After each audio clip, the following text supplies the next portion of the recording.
Hey, this is John Kay. Check out my interview on CreativeDisc.com, the #1 music website in Indonesia. Hello and welcome back to another Creative Disc exclusive interview. Dundhee Yuwono is here with the singer-songwriter from Orlando. You might know and stumble upon his song through Spotify or other streaming platform called If We Never Met. And here with me now, I'm so excited.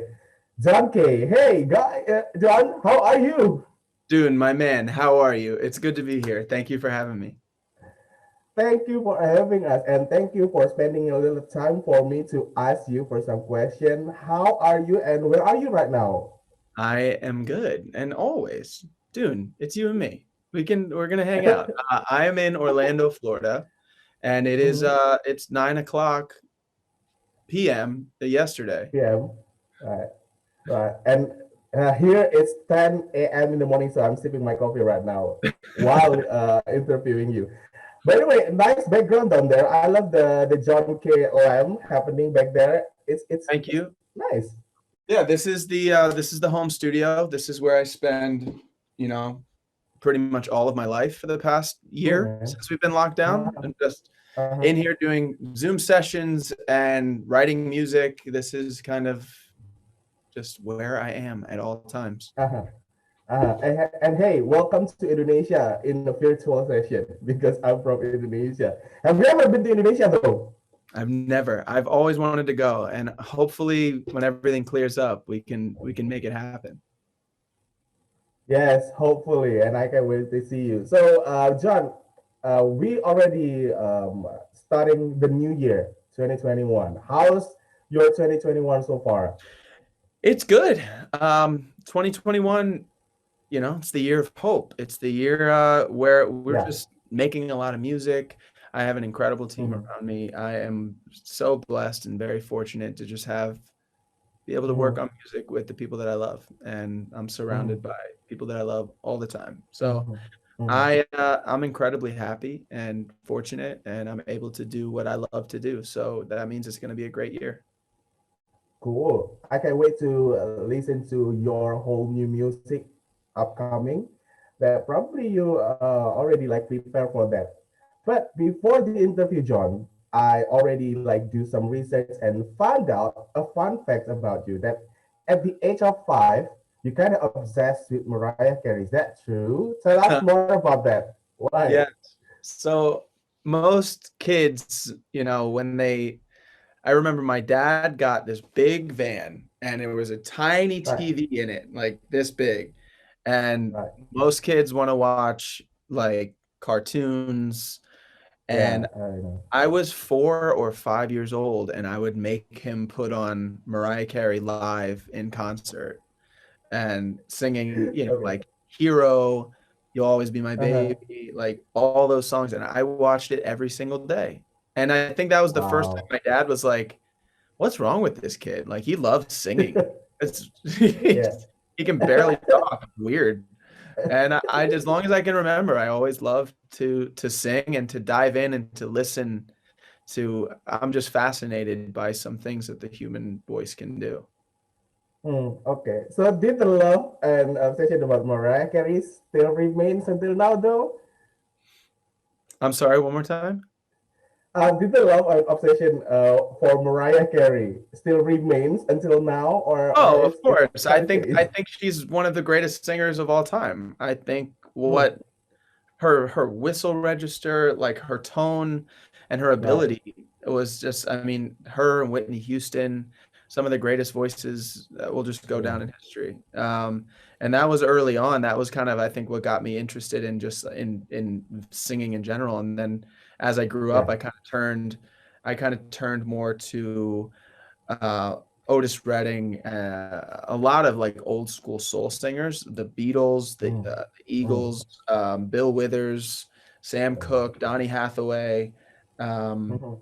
John Mayer, Gavin DeGraw, Maroon 5, um, Bruno Mars, Justin Timberlake. I used to go through these different phases where I had to learn like every little Yeah. vocal thing that they do and the whole album. I Mhm. would go through and I would know every single. I would just sing these songs until I Mhm. memorized them. and that's kind of how I learned how to sing, I think, because I was trying on all these different styles and Mm. being able to make sure I could do that riff and that run and that move and I could keep up with these guys. So I used to Yeah. sing it into this voice recorder right here and then listen Wow. and Okay. sing and listen and listen and listen. And I just fell in love with it. So that's how you perfect your singing. What is it like skills, right? Yeah, it's all in here somewhere. Just I and I it Yeah. was I used to get in my car as soon as I got my car, Mm-hmm. and I would sing into this like the whole drive over, and then I would listen to the playback. And Uh-huh. every time I would listen to it, I would hear things that I didn't like. I was like, "Oh, that doesn't sound good. I could have done that better. I could have hit that better." Mm. And Mm-hmm. I wasn't trying to teach myself how to sing. I just liked to do it, and I kind of liked the process of figuring out what I could do better. Just because I wanted to learn it and I wanted it to be sick. And I just Mm. did that enough to where I started to get more confident and I I knew I was a good singer. I knew I had learned a lot of tricks and I had learned a lot of little moves and, got my scales under me and just kind of knew that I could look at anything. I could jump up on stage. I had good instincts and I could kind Yeah. of start to make it my own. And that's when I started to transition from a singer who loved to sing other people's stuff to an artist who wanted to write his own stuff. Right. Right. So let's talk about your music now, John. Congratulations for reaching platinum for If We Never Met and the release of Love and Everything Else album. I'd love to talk about each and every song on the album, but we didn't have enough time for that. But I know this for sure that you really wanted this for so long, right? And how does it feel to finally release the album and make song that went platinum, man? It feels like thousands of pounds just lifted off my shoulders. Like Ooh, it's just ooh, that must. when you put that out and the day everything came out, you just felt light as air. And Mm, because there's no more fixing or tweaking. We worked on this for, over 2 years. And mm, it was a lot of little things. And I couldn't be more proud of the process and the people involved. And it was awesome. I loved every minute of every song. And now when I listen to the album, like I see the memories of making that song. And I see like mm. the exact moment when we found I will fall without a parachute like that. And we were all so Yeah. excited and we just had that energy. And it was such a fun process just to go through it and try to, just like I used to listen to all these videos and try to learn. Now I'm doing that with myself. Now can Mm. listen to these recordings and say like, oh, you could beat that. You can do that better. Yeah. You can make Yeah. that a little Yeah. bit better. And Of course. it's Of amazing, course. you know. Yeah. So I already listen to your album like all the time. Right now, it's like 1,000 times, I guess. I don't know because I enjoy the song very much, Uh, especially 6 months. I know that I'm a ballad kind of person, so mm, whenever I heard that 6 months song, it's really touching me like real hard. I mean, like the lyrics that you put. I mean, like the thing that I learned from you, John, is you kind of wrote it like straightforward, telling a story and so true without like a cherry on top or whatever. yeah, And is that the type though that writing process that you had? it just worked out that way for that song. I remember we Mm, went in that day and Dante had this really cool thing on the guitar and he's like, I feels like it's been 6 months and 7 days. And we mm, started with that and the whole write just kept going. We just kept writing straight to the end. And that's mm, actually really rare. Most times you start with a chorus and when you feel like you have a really strong concept and a good chorus, then you kind of build around yeah, it. That one yeah. just kind of took on a personality of its own and you can Mm, tell because the record grows like throughout the whole thing. It starts out just a guitar vocal and by the end of it there's like all these sounds happening at the same time. yes, And right. that was because of the way that we wrote it. And we wanted the whole Mm, record to grow throughout the mm. process. Cool. So, John, this is the thing that I learned also. Nowadays, people who listen to music tend to be more like connected to a song in which, like, the writer throws some honesty in their song, right?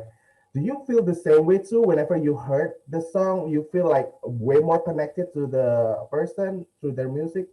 Yeah, you can tell, and that's the story of If We Never Met. Because I before If We Never Met, I was just trying to write songs, and Hmm. when I was in the room, I was just talking about my life, and Hmm. then we just captured the moment and we captured a song. So I think it's the difference Yeah. between trying to write music and just being musical and being in a place and just capturing something that's very real. And it's two very Yeah. different things. And you can do them both, and they're both beautiful when done right. But there's sometimes just this very real authenticity when you're capturing something that is just happening rather than trying to make Yeah. something happen.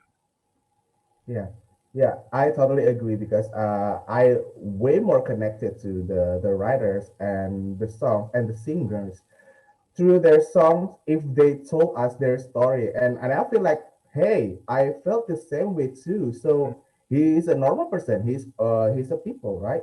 Yeah, yeah, it's powerful because you when you tell your story from your perspective, you're Mm, actually giving someone the opportunity to connect to it as if it's them and to connect yeah, to like, I was and If We Never Met, I'm talking about what if I never left Nashville and all these like right. little specific things.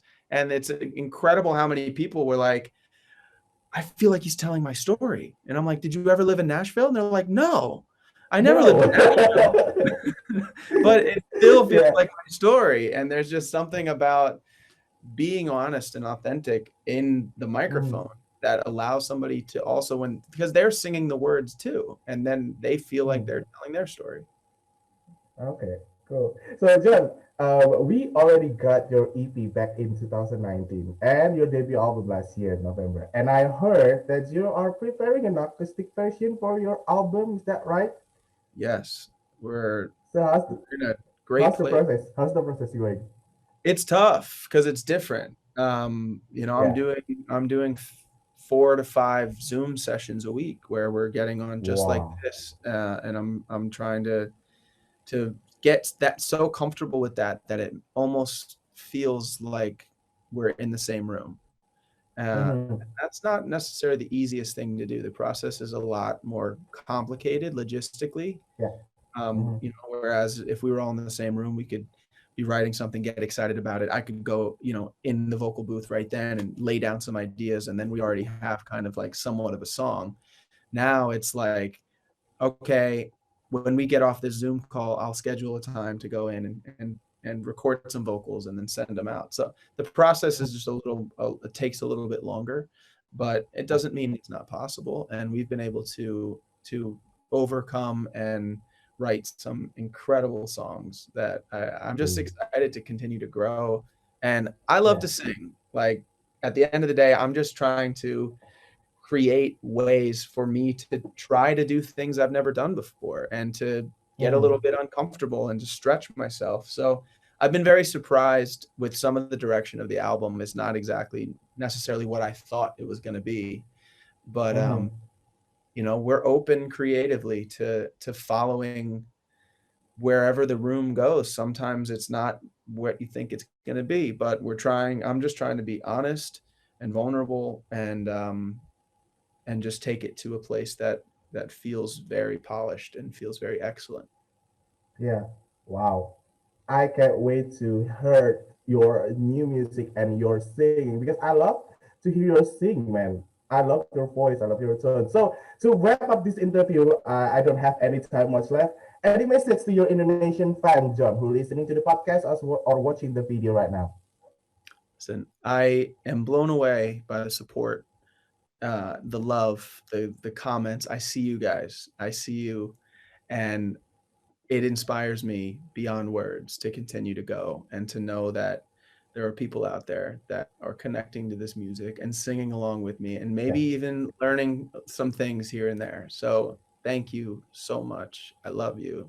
And I promise to continue to making music for you guys.